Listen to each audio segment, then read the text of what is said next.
Hi అండి, అందరికీ నమస్తే. గోకరకాయ, దొండకాయ కొద్దిగా ఉండే దొండకాయ కలిపి మనం మసాలా పెట్టి గ్రేవీ కర్రీ వండుకుందాము. శుభ్రంగా గోకరకాయ ముక్కలు చేసుకొని కడిగేసుకోవాలి. ఇలా స్టవ్ పైన ఏదైనా బాండి పెట్టుకోండి. నేను కుక్కర్ పెట్టుకున్నాను. కొద్దిగా ఆయిల్ ఆ కలర్లో ఉందంటే నైట్ ఆనియన్ పకోడీ చేశాను. ఆ ఆయిల్ అయితే వేసాను. కొద్దిగా ఆవాలు జీలకర్ర వేసుకొని పోపు దినుసులు చిటపట అయిన తర్వాత కట్ చేసి పెట్టుకున్న దొండకాయ, గోకరకాయ అన్నీ కూడా వేసేసుకోవాలి.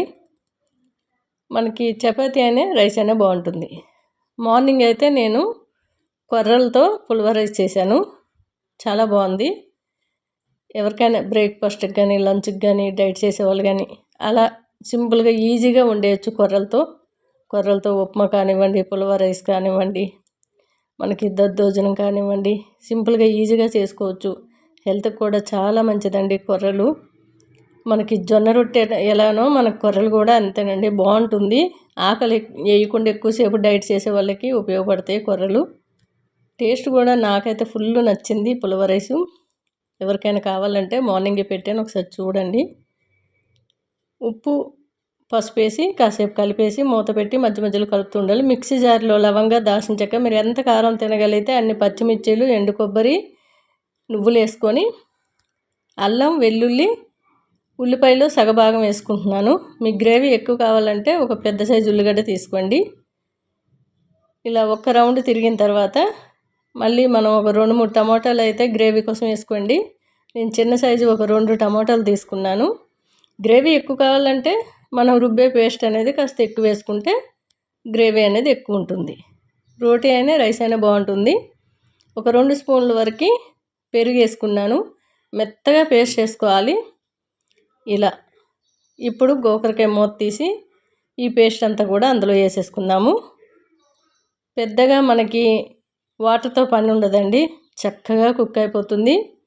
స్టవ్ హైలో పెట్టేసి 2 విజిల్ వచ్చాక కింద దించేసుకోవడమే. అడుగంటిపోతుందని భయం ఏం అవసరం లేదు, ఏమీ అడుగంటదండి. మూత కూడా మనము కుక్కర్ చల్లగా అయిన తర్వాత మాత్రమే ఓపెన్ చేసినట్లయితే చక్కగా ఉడికిపోయి టేస్ట్ కూడా చాలా చాలా బాగుంటుంది. పచ్చిమిర్చి వేసుకున్నాం కాబట్టి కారంతో పని లేదు. కొద్దిగా గరం మసాలా అయితే వేస్తున్నాను, కొత్తిమీర, అంతేనండి. మనకి పిల్లలు తినాలి ఏ కూర అయినా సరే అనుకున్నప్పుడు కొంచెం కారం అనేది తగ్గించేసుకుంటే మనం తినే ప్రతి కూర కూడా పిల్లలకు పెడుతూ ఉంటే అలవాటు అయిపోతూ ఉంటుంది. వాళ్ళకు కూడా ప్రోటీన్ అనేది చక్కగా అందుతుంది. టేస్ట్ అయితే చాలా నచ్చింది నాకు గోకరకాయ. రోటీ అయినా రైస్ అయినా బాగుంటుంది. నేను మార్నింగ్ పులిహోర రైస్ చేశాను. ఇక అదే అందరూ బ్రేక్ఫాస్ట్కి కానీ, ఇక మాకు లంచ్కి కూడా అదే తీసుకొని వెళ్ళారు టిఫిన్ బాక్స్లో. అందుకనే మనకి ఈజీగా వండుకునేదంటే కొర్రలతో ఏది వండినా ఈజీ అనండి.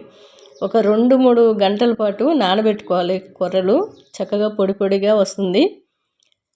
ఒక గ్లాస్ కొర్రలకి గ్లాసుంపావు వాటర్ పోయండి. కుక్కర్లో అయితే, తపేల్లో అయితే గ్లాసున్నర పోయండి, చక్కగా ఉడికిపోతుంది. చూసారు కదా, 2 విజిల్ వచ్చే కింద దించి గాలంతా వెళ్ళిన తర్వాత ఓపెన్ చేస్తే ఇలా ఉంది. టేస్ట్ అయితే స్మెల్ కూడా చాలా చాలా బాగుందండి. చక్కగా పుల్లగా పెరుగు వేసుకున్నాము, టమాటా వేసుకున్నాం కాబట్టి పుల్లగా బాగుంది. మీకు ఇంకెవరికైనా పులుపు సరిపోలేదనిపిస్తే ఒక చెక్క నిమ్మకాయలో సగభాగాన్ని చక్కగా పిండుకోండి. ఇప్పుడు నేను రైస్ అయితే టేస్ట్ చేస్తున్నాను. రైస్లోకి కొర్రల పులిహోర రైస్ చేశాను కాబట్టి ఇంకా దానిపైకి కూర అవసరం ఉండదండి. కొర్రల పైకి అన్ని కూరగాయ ముక్కలతో చేశాను. అలాగే పెరుగు వేసుకుంటారని అది అలా సపరేట్ పెట్టాను. ఇది మా మనవరాల కోసమని కొద్దిగా వండాను రైసు. టేస్ట్ అయితే చాలా చాలా బాగుంది.